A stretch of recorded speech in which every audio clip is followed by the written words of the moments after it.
Hi, ഇന്നത്തെ നമ്മുടെ recipe healthy ആയിട്ടുള്ള നല്ല ടേസ്റ്റി ആയിട്ടുള്ള ഒരു സ്പെഷ്യൽ സ്വീറ്റ് റെസിപ്പിയാണ് കേട്ടോ. അപ്പോൾ നമുക്കിത് എങ്ങനെയാണ് തയ്യാറാക്കുക എന്നുള്ളത് നോക്കാം. അപ്പോൾ ഇതിലേക്ക് വേണ്ടിയിട്ടുള്ള മെയിൻ ആയിട്ടുള്ളൊരു ഇൻഗ്രീഡിയൻറ്റ് നേന്ത്രപ്പഴമാണ്. അപ്പോൾ ആദ്യം നമുക്ക് നേന്ത്രപ്പഴം ഒന്ന് വേവിച്ചെടുക്കണം. നേന്ത്രപ്പഴം നമ്മൾ വെള്ളത്തിലിട്ടിട്ട് നേരിട്ടല്ല പുഴുങ്ങിയെടുക്കുന്നത്, ആവിയിൽ വേവിച്ചെടുക്കുകയാണ് കേട്ടോ ചെയ്യുന്നത്.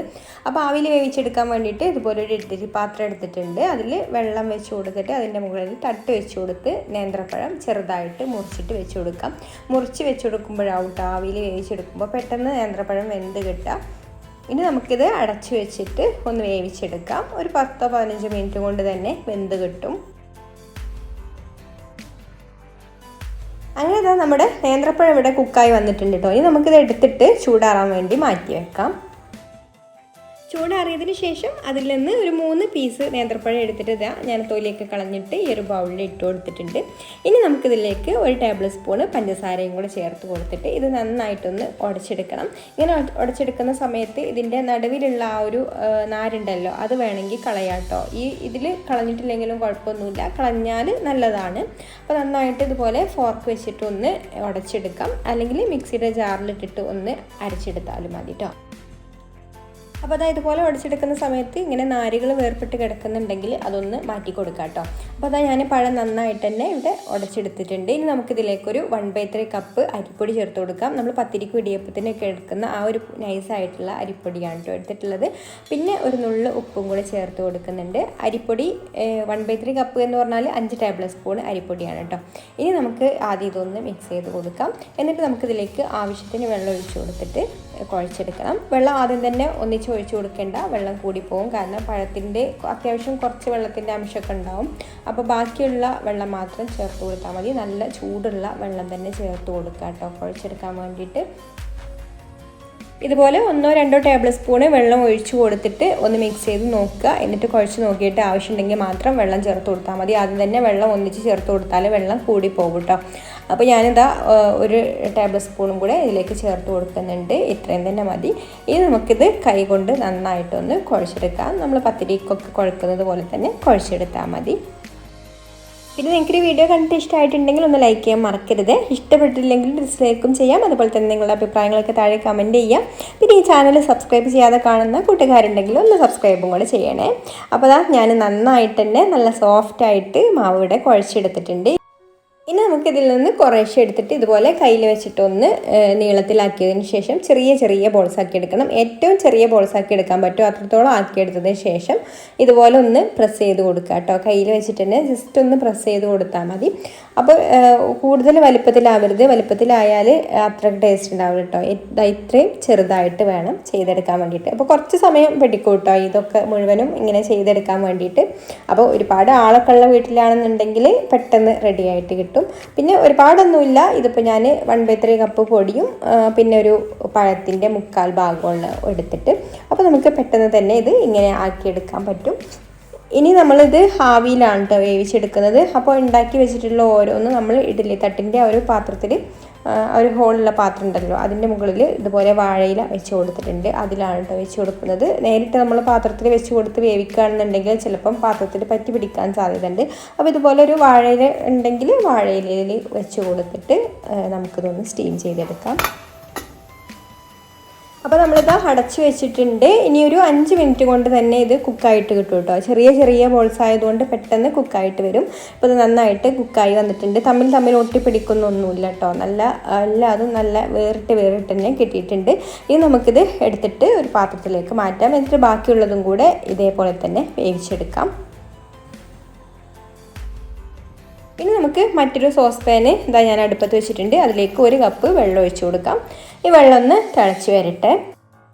ഇപ്പോൾ ഇവിടെ വെള്ളം തിളച്ച് വന്നിട്ടുണ്ട്. ഇനി നമുക്കിതിലേക്കൊരു 1/4 കപ്പ് ചവ്വരി ഇട്ട് കൊടുക്കാം. ചവ്വരി ഇട്ട് കൊടുത്ത് ഒന്ന് ഇളക്കി കൊടുത്തതിന് ശേഷം ലോ ഫ്ലെയിമിൽ വെച്ചിട്ട് നമുക്കിത് അടച്ച് വെച്ചിട്ട് ഒന്ന് കുക്ക് ചെയ്തെടുക്കാം. ചവ്വരി വേവാൻ ഒരുപാട് സമയമൊന്നും വേണ്ടാന്ന് എല്ലാവർക്കും അറിയാമല്ലോ അല്ലേ. അപ്പോൾ നമ്മുടെ ചവ്വരി ഇവിടെ വെന്ത് വന്നിട്ടുണ്ട്. ഇനി ഫ്ലെയിം ഓഫാക്കിയിട്ട് ഇതൊരു സൈഡിൽ മാറ്റി വെക്കാം. ഇനി ഇതുപോലെ ഒരു 3 അച്ച് ശർക്കര എടുത്തിട്ടുണ്ട്. അതിലേക്കൊരു 1/2 കപ്പ് വെള്ളവും കൂടെ ഒഴിച്ച് കൊടുത്തിട്ട് ഇതൊന്ന് മെൽറ്റാക്കി എടുക്കണം. ശർക്കര പെട്ടെന്ന് മെൽറ്റ് ആവണമെന്നുണ്ടെങ്കിൽ ഒന്ന് പൊടിച്ചിട്ട് ചേർത്ത് കൊടുത്താൽ മതി കേട്ടോ.